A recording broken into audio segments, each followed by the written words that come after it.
Youngest sister of our lolo. Yan, siya ang tita ni mama. O, diba? Pero hindi siya mukhang tita, diba? Nasa Baler po siya nakatira. Kapag siya po'y dumadating sa amin po na tuloy, ay napakabait po talaga kasi kung po siya ang mas matanda sa akin na dapat ako'y tiya, ako ang magpapasensya, palagi siya pa ang magpapasensya sa akin. Sasabihin pa niya, si Esther ha, ako'y kuhan, papatulan na kita.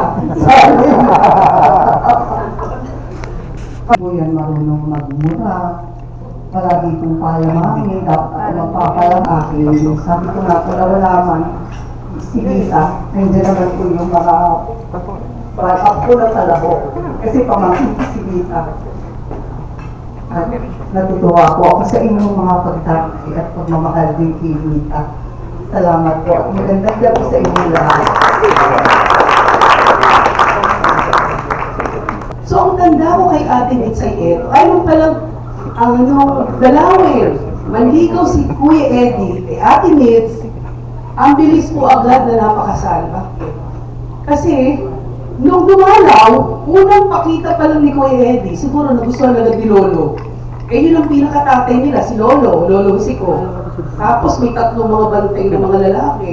Mga tsuhin ko, tatay ko. Ako, napakahipit, ang gagandang babae pa naman. Ang hirap puntahan. Ang hirap ligawan ng mga babae, sabi nila. Pero nung dumalo si Kuya Eddie, nagustuhan ata agad ni Lolo. Alam niyo po, tinanong agad. Kasal agad. Kaya maaga po, agad napakasal. So yun po. Ngayon, palibasa na rin yung buhay doon, nasanay po siguro sila na nagpapakain sa maraming tao, nagpapaaral, may nakikitira. So nasanay po sila ng gano'n. At yun po, kung kilala niyo talaga si Ate Nits, ganun po siya. Sila ni Kuya Eddie. Marami pong nag-aral dito sa kanila tumira. Isa na po yung kapatid ko, si Joey. Si Joey Istan. So kapatid ko po yun, sina Kuya Jerry, si Victor, kung tawagin si Vic Vic. Yan po sila nakatira. Even vacation. Doon po kami, kasama po namin yung ano. Ito po, first time ko, kasi taga Laguna, wala lang akong telepono agad, ano? Doon ko muna ako nakahawak ng telepono sa bahay nila. At I remember, Queensland, butter. Pag bubuksan yung rep ko, hindi pwedeng walang Queensland butter. Influence po yun ni Ate Nits. Kasi, doon ko nakita, yun yung tipo ng araw, yung nakikita nyo sa TV, yung naka-uniform ng mga kasama sa bahay. Tapos, ping merienda. Makain kayo, may merienda. So, yun po yung buhay ni Ate Nits at ni Kuya Ed nung araw. Which is the experience ko po yun, yung bata ako. Na ngayon, affordable na naman, gano'n na rin. Hindi lang po naka-uniform ang aking maids. Tawa, no? So, yun lang. Tapos, darating ang taga Laguna. Pupunta kami isang sasakyan kasi may truck bayan kami. Kasi may pagawaan po kami ng candy darating. Maaga pa po dadating na sa Buick. Nandun kami, ikot-ikot, may mga natutulog kasi maaga pa umalis. Doon po uumagahan. Doon din po magtatanghalian at hanggang hapunan. Ganyan po. Kaya nung pong libing ni Ate Nits, kami tawa ng tawa kasi bago dumating kasi yung kanin, busog na kami. Diba? Yung parang ilan ng ulam, tapos nandiyan dyan yung kanin, may ulam pa pala, yung pala dimsum lang yun. Sabi ko, talagang itong mga anak ni Ate Nitz, mana sa kanya, talagang bawal magutom. Yun ba? Talagang pakakainin ka ng bongga. At ang isa pa po, nung tayo na parang si Ate Nitz ay medyo, yan, hindi na po nag-work, kami rin po ang magkasama. No, meron kasi siyang lote sa Nagkalan. Sabi niya, gusto ko po din. Si Ate Nitz sa mga kamag-anak, hindi lang po sa iyo nang nakabulatan niya. Kasi meron po siyang asawa na kagaya ni Kuya Eddie. Hindi ko po narinig na pinuri ng kamag-anak si Ate Nitz. Nung bata pa ako, ang lagi pong pinupuri si Kuya Eddie. Si Kuya Eddie lagi, uy, doon ba kayo pupunta sa ano? Tsaka pag doon nag-stay, lagi pong si Kuya Eddie ang nababanggit. Yun pala yun, Jay. No? Yun pala yun. So, yun din ang nakita ko na bakit laging si Kuya Eddie, which is hindi naman siya kamag-anak. Pero siya palang mas makumpong si Kuya Eddie. Ganun siya kabatiip, no? At saka, maka-Diyos, no? Si Kuya Eddie. Doon pa rin natutunan natin gabi. At yung Sunday ng night, kailangan sama-sama. Pati kasama sa bahay, every week, pupunta sa church. Yun. Doon yung nakita ko kay Kuya Eddie.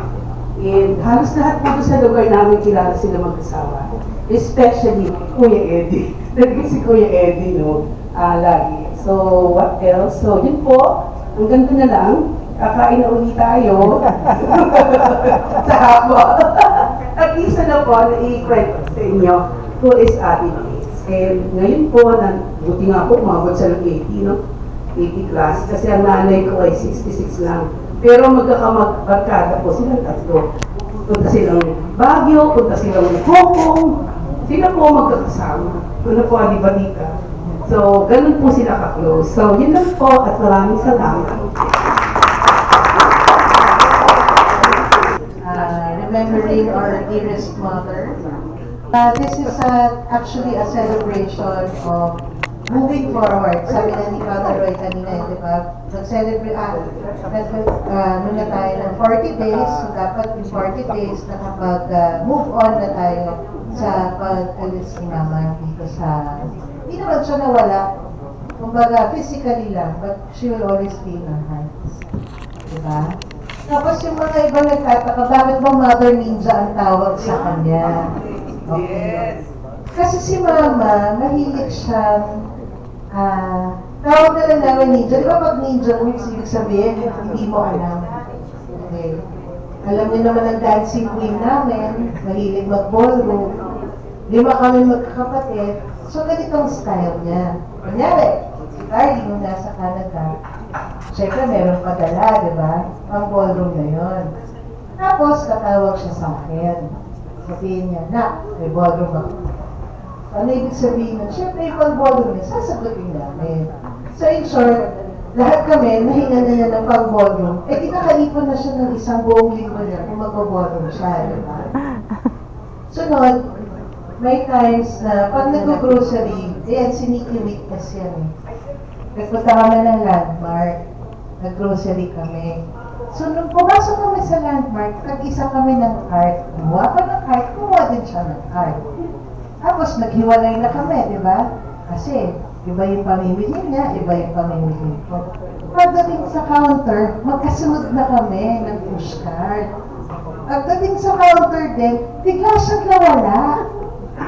Yan ang ibig sabihin, di ba? So, yung cart niya, kasunod ng cart ko, ako na magbabayad. Tapos, pagdating sa dulo, ganito tanong niya, okay na ba? Di ba? So, ninja moves talaga. So, yun. Madalas naman yung nalininja nun, ako lang. Kasi, syempre, ako lang yung dalaga. Di ba? Kaya, wala naman siyang ibang ano. Tsaka dun siya din sa amin. Mas malapit ako sa kanya. So, yun. Kaya siya naging ninja. Kasi marami siyang mga ways of lambing. No? Hindi naman na ano yun. Lambing. At meron pa kasi, yung mga stroke moments niya, parating may okasyon. Kaya nasabi ko nga, nung Pasko, tinotal na niya lahat ng pinaka na klase ng okasyon. Yung una pong stroke niya, una niyang opera, Halloween. So, imbis na nag-party kami, syempre dumiretso kami ng ospital. Sumunod po nun, nag-Valentine's Day din kami. Sa heart center, di ba? Kasi na-stroke din siya. Pagkatapos po nun, Independence Day, di ba? Sinasakto na talaga yung mga walang pasok, di ba? Doon siya nasa-stroke. Pero pag tinignan mo kung ba't siya nasa-stroke, kakapuyat din niya yung kakasayaw.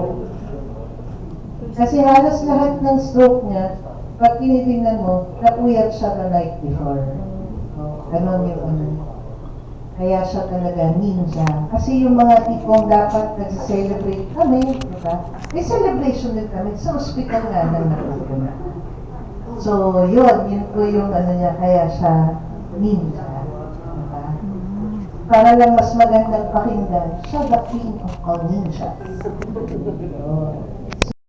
Ano bang memories ko sa kanya? Like, yun nga, lagi akong nagda-drive for her.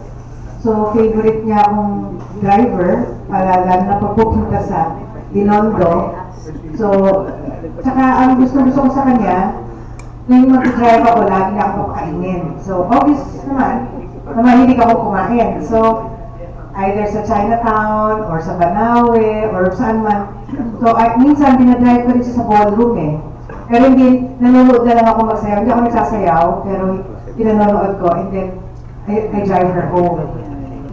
Medyo sentimental na naalala ko, I think I wrote this sa aking Facebook. Meron siyang, iniwan sa akin ng lesson eh. Sabi niya, pag meron and this I will always remember, pag merong nangangailangan na tao na alam mo nangangailangan siya, bigyan mo na ng tulong kasi isa sa pinakamahirap gawin ng isang tao is humingi ng tulong. So that I kept to my heart up to now. So pag meron nangangailangan, basta kaya ko tulungan, huwag ko nang hintayin na lumapit pa siya sa akin. Ganon kabait si Bikanita.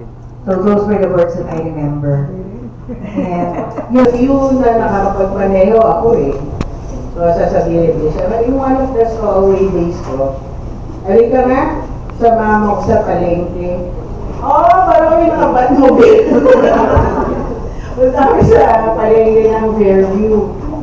Anyway, marami akong stories about Tita Liz. She's like a mother to me. Mahal mo sa akin, masaya ko sa'yo. Yun. Parang, ngayon, kasi ako nga ako, I'm 39 na, parang mas nakapay ko siya ngayon sa birthday. Tsaka, si Mama, siya yung pinaka-kind na tao na namit ko siguro sa phone ko. Walang nakakapantay. Napakabait niya, napakabait. Walang sa akin. Walang makakatalo. Ayun ako. Thank you. Siguro yung pinaka-fondest memory ko sa kanya is ako yung nagsusuot ng heels niya pag mag-ballroom. So, siguro part yun, kaya siguro ako nagkiganto. Dahil siguro, pinakita niya sa akin na kung ano man ako before, okay lang, tanggap niya. All of those, natago ako din now. Like, it's still with me. And there one time, I think pandemic pa yun. I was staying with them sa Tagaytay. And then, parang I had to buy coffee para sa mga agreement sa Starbucks. Hindi mo lang ako ng 100. And then, maaga pa kasi yun. So parang lahat walang pera, ganyan. Eh, ask Mama, if pwede ako meram sa kanya ng 100. So yun, nakairam ako sa kanya ng 110. After years, nakalimutan ko na rin siya. And then, I had to pay her back nung real. Yeah. Kanya talaga ako natutong mag-ipon and the value of really saving money and focusing on priorities mo talaga. So yeah, yun lang. Thank you. Next fondest memory kay Mama, siguro nung nasa Tagaytay na siya, parang may sinusumbong siya nun eh. Nakalimutan ko nung kung si Zach or si Mateo yung sinusumbong niya. Ang kulit daw kasi di siya makanood ng Tulfo yata or Itbulaga. Pero one thing that siguro medyo sad din ako is hindi niya maabutan yung magiging baby namin ni Gabby. Pero one thing that I'd want to learn then, or one thing that I'd want to pass on to my baby siguro is kung paano niya pinalaki sila mommy, sila Tita Nikki, sila mommy Kai, mom, and kami. So ayun, so I guess I'll have to learn na lang through my mom and her sisters and her brother kung paano maging isang mabuting magulang. Ayun. Ayoko na yun. Ang favorite memory ko siguro kay mama is nung tumira siya sa amin and one time, medyo bata pa ako nito, one time nalaki yung pinto, tapos si mommy bago ligo lang. So, medyo nakakaya, medyo nakatawal pa siya noon, so nakalock yung room. Tapos, sa akin siya nag-aalit for no reason kasi nandun ako sa tabi niya. So, sinigawan niya ako, minula niya ako. Tapos narinig ni mama, sabi niya, "Oh my God!" So, pumunta ako kay mama, syempre, iyak-iyak ako doon. Tapos mommy, syempre anak, wala siyang magawa. Sinigaw niya na pa rin ako.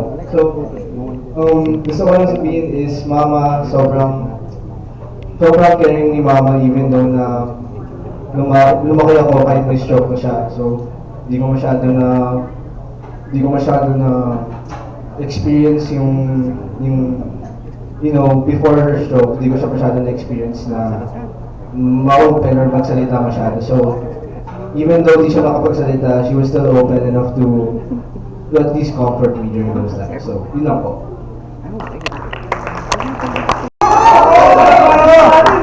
Pero yung good memory po na naiwan po sa akin ni Mama is yung nanonood po kami ng teleserye po.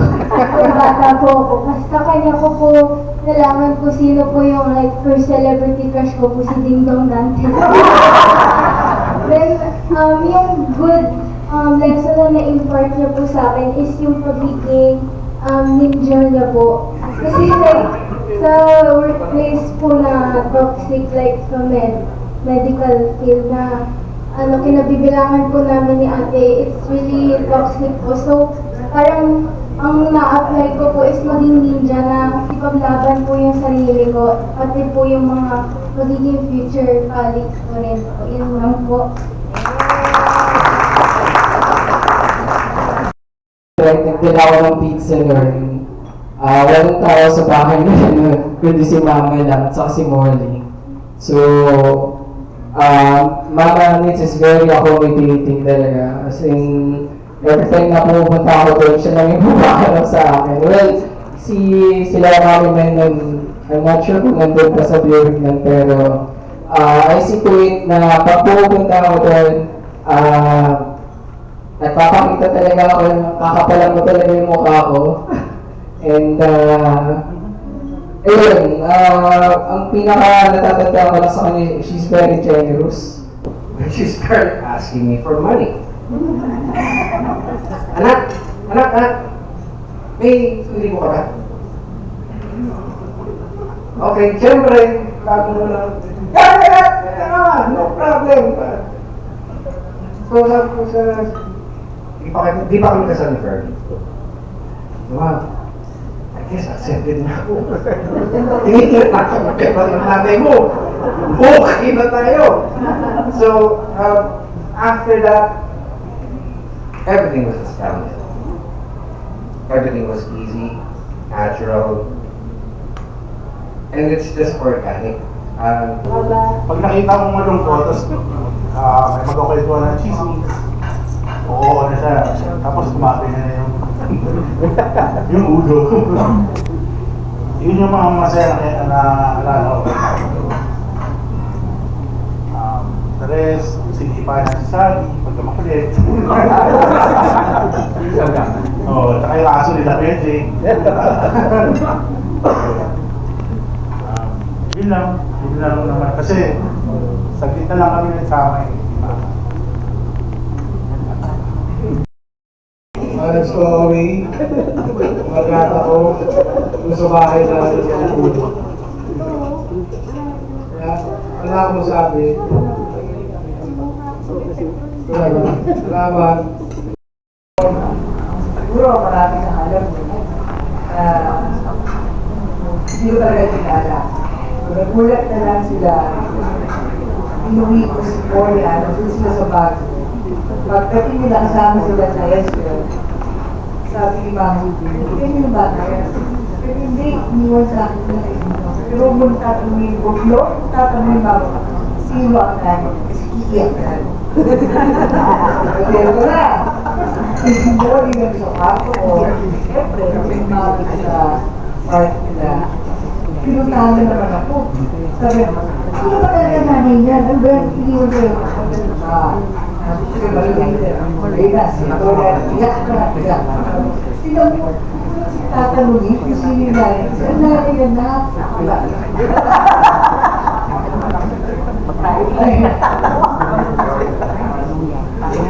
Sobrang bait. Kaya, blessed ko rin. Blessed ko rin sa parang ko, walang kahalan. Ako lang, ang dahil ko mo, ay mga barkada information.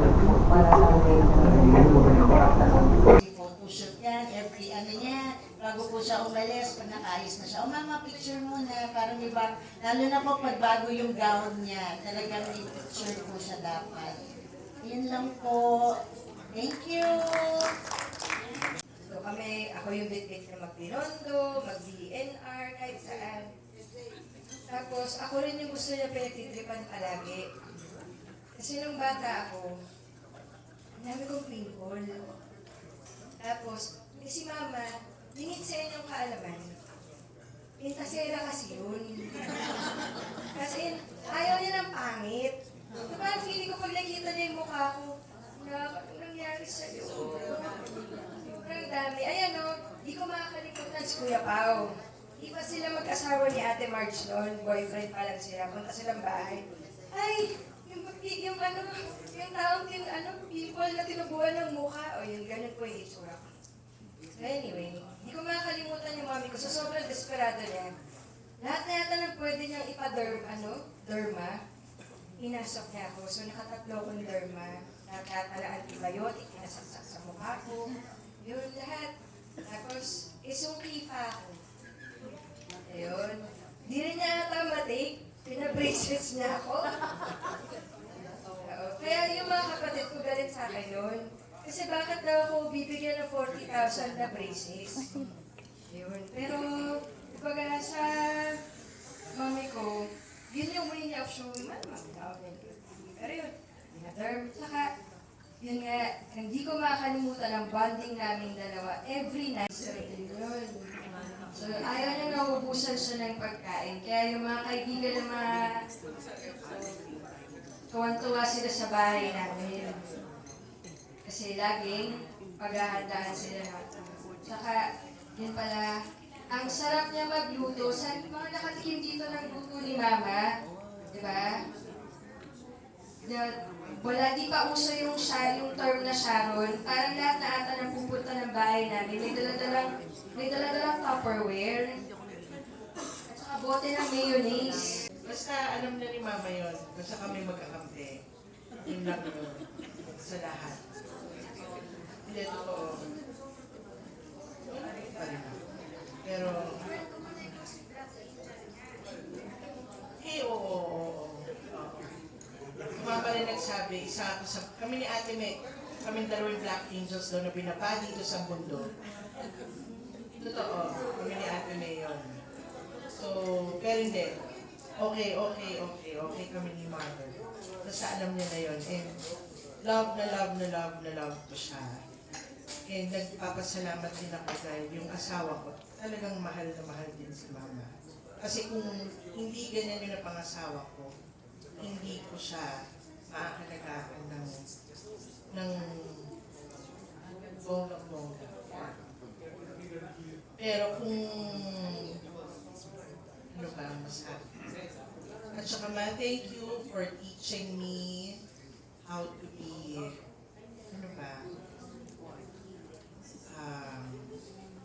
parang innate yung gusto ko nag-welcome sa bahay, yung mag-share ng pagkain, parang kahit sa pagkain, basta kay mama kasi ang pagkain hindi pinagdadamot. Yun ang talagang natatanda ko sa kanya.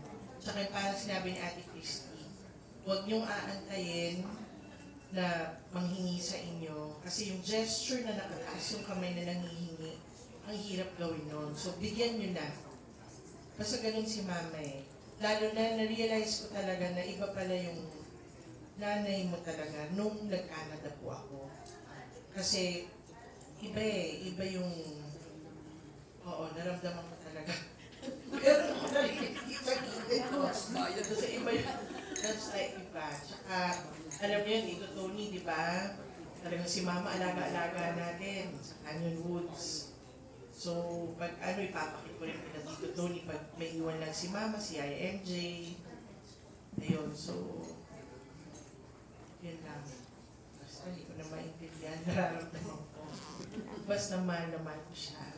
At saka yung pinamana niya sa amin ni Jake ng negosyo, ipapromise ko na papalaguin namin ka. And thank you. Ito, katabi ko dito, si Kuya Marlon. Yan, isa rin na parang anak-anakan ni Mama na talaga sa negosyo na hanggang ngayon naman, siya rin yung mentor ko. And thank you, Kuya Marlon at Donette. Salamat. Ayun, kasi meron pa si Kuya Marlon, may ganito yan. Sabi ko, Kuya Marlon, bakit naman ganito yung gano'n? Sa negosyo nga namin. Bakit pag si Mama ganito ka? Sabi niya, Mama mo yun. Kumbaga, iba talaga, si Mama yun. Kaya, ayun, tsaka, thank you for, tsaka yung naabutan niya si Mateo. Tsaka yung, sa church wedding namin ni Jake, yun, hindi ko makakalimutan. Kasi sa amin 5 magkakapatid, ako na lang yung hindi pa nag-church wedding. Alam ko, iniintay niya talaga yon, and alam ko na ang saya-saya niya nung nangyari yon. So, thank you. Love. Thank you so much. Dahil, actually, mas mabait si Jake kay Mama kaysa ako kay Mama. Dahil mag-aaway kami ni Mama, pero si Jake sabi niya, ano ka ba? Huwag mo yung nanay mo. Pero hindi, basta, yun na yun. Yun lang, wala nang masabi. Basta, I love you so much. And please continue watching over your family and all our loved ones. Day ngayon, may pasok. So, ito yung ibig sabihin, ganun yung kamahal yung nanay namin. At kami na rin, dahil kami nag-imbita. Alam nga naman, tinalaw kayo ng nanay namin isa-isa, di ba? Pero maraming salamat po. At sana, kahit wala na siya dito, you will still remember her. And alam niyo rin na nandito lang kami. Handang humingi ng tulong. Baliktad yun, no? Humingi ng tulong. Pero, ayun nga. Kasi piling-pili naman po yung mga umoo. Madami kaming inimbitahan, pero piling-pili yung umoo. So, ibig sabihin, kayo talaga yung gusto rin ng nanay namin makasama. Diba? Kaya, thank you. At Tito Tony, Tita Linda, kasi kayo yung pinakamalayo pinanggalingan. Maraming salamat po. Ayan, hindi natin narinig si Oji. Si Oji. 905797 905703. So, dalawa po yan. Ang last line po nila yan. So, I remember that. Kahit bata ko po ako noon din. Nakabatong yun sa parang dalawang lion or aso din eh. Grand piano po doon lagi. So, laging welcome po kami doon. Kaya di ko malilimutan yun yung family po namin. Lalo niya yung father, yung lola. And there goes my reason for living. And there goes the one of my dreams. And there goes my only possession. And there goes my everything.